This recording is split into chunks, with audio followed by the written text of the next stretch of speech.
A graça e a paz do nosso Senhor e Salvador Jesus Cristo. Eu sou o apóstolo Cleus, da Assembleia de Deus Apostólica, Ministério Vida em Cristo.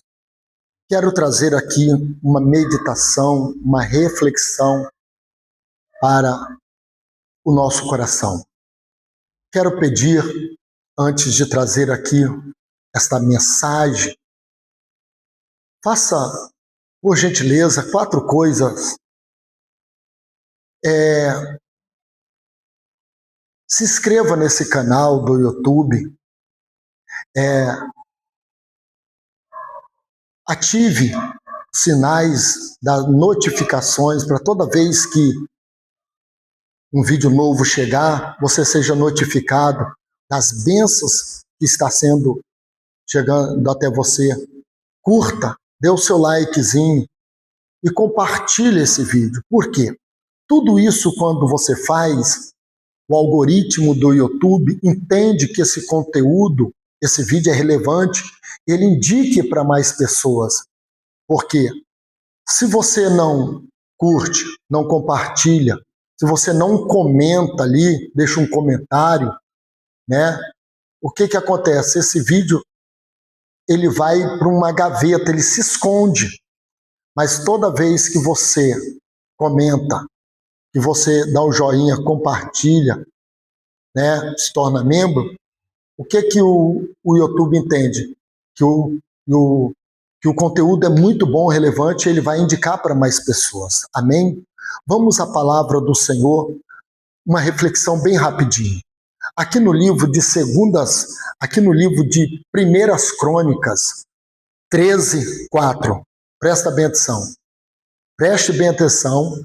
Primeiras Crônicas, capítulo 13, verso 4. E disse Davi: tornemos a trazer a arca do Senhor, porque não a buscaram na época do rei Saul. Entenda uma coisa.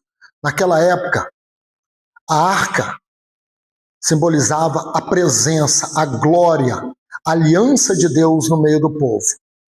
Então, o que isso nos leva a entender? Você viu a trajetória de Saul, enquanto a presença de Deus estava na vida de Saul, tinha luta, tinha guerra, tinha batalha, tinha peleja, mas vencia. No final, a vitória vinha. A vitória vinha. E depois Saul começou a acumular derrotas, tragédias, percas. Por quê? Porque Saul virou as costas para a presença de Deus, a aliança e o concerto que Deus tinha feito. E agora, nós sabemos que quando a presença de Deus se retirou, só tinha agora ruína e tragédia. E quando a presença de Deus saiu, o que em Saul veio? Um espírito atormentador, que o atormentava ele dia e noite. E é bom dizer, se interesse mais pela presença do Senhor. Busque a presença do Senhor, porque para que nós possamos se livrar de muitas situações, você vai ter as mesmas coisas, vai ter luta, dificuldade, mas com Cristo nós somos mais do que vencedores. Agora, por que Davi ele se interessa em reinar e governar, mas ele vai buscar a presença de Deus? Está aí uma coisa muito importante.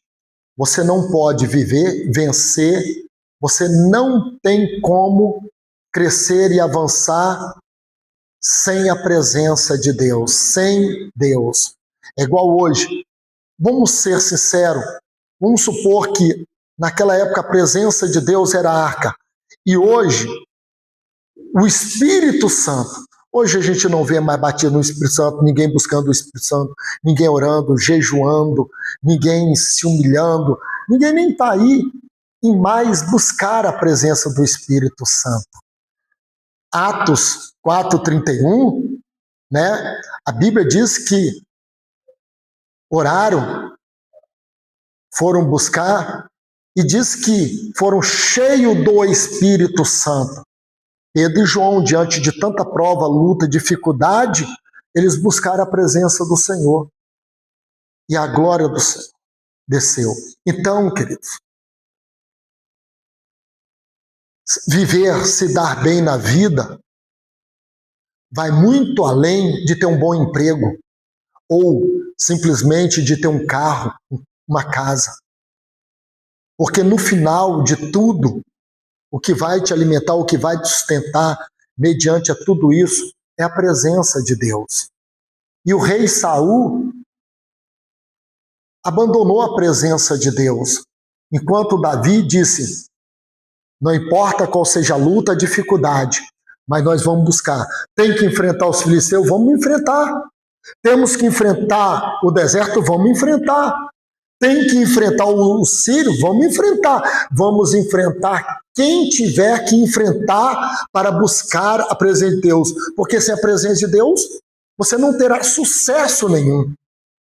Mas quando você se interessa em buscar a presença de Deus, você está dizendo: eu não vou ser um derrotado, eu não vou ser um destruído, eu quero ser um vencedor, eu vou ser um vencedor, porque eu vou buscar a presença de Deus.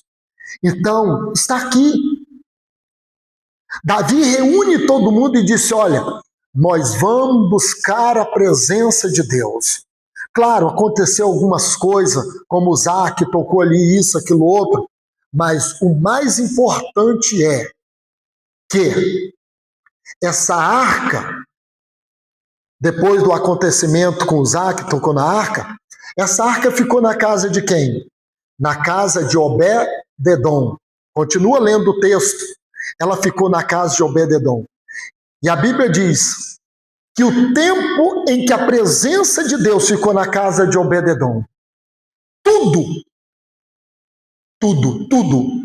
prosperou, tudo multiplicou, tudo cresceu.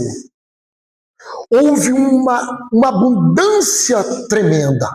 Agora, será que o Espírito Santo, que não é um símbolo, nem uma caixa de madeira, mas sim ali, mas o Espírito Santo da verdade, será que se ele entrar na tua vida, na minha vida, o Cristo ressurreto, essa presença gloriosa, não vai trazer restauração, restituição, renovo? Mas, apóstolo, busque mais. Busque mais, em nome de Jesus. Ore mais, jejua mais, busque a presença, se humilhe. Por quê? Porque Jesus Cristo não é graça, não é vida, não é luz, não é verdade. Isso está na palavra de Deus, João 1:17. Ele é a graça. Ele é a verdade. João 14:6 é o caminho, a verdade e a vida. João 8:12, ele é a luz desse mundo. E o Espírito Santo, o Deus Espírito Santo, Jesus disse: eu vou para o Pai, mas envio outro Consolador que fique convosco. E agora, será o que Jesus fez e o que o Espírito Santo da verdade, essa presença vai nos fazer? Quero dizer, não chore, não lamente, não desista, não chute o pau da barraca. Busque essa presença e você vai ver milagre sobrenatural acontecendo. Amém? Vou parar por aqui para não ficar muito longo esse vídeo. Mas a presença do Senhor traz restauração, restituição e renovo. A presença do Senhor entrou no Vale de Osso Seco. A presença do Senhor entrou na vida de Paulo, de Pedro, de Saulo. A presença do Senhor entra. E aonde entra, você canta o hino da vitória. A presença do Senhor, eu declaro essa presença, restaurando, restituindo saúde, finanças, financeiro, espiritual, sentimental, conjugal, seja qual for a área, receba a restauração pela presença. Amém e amém.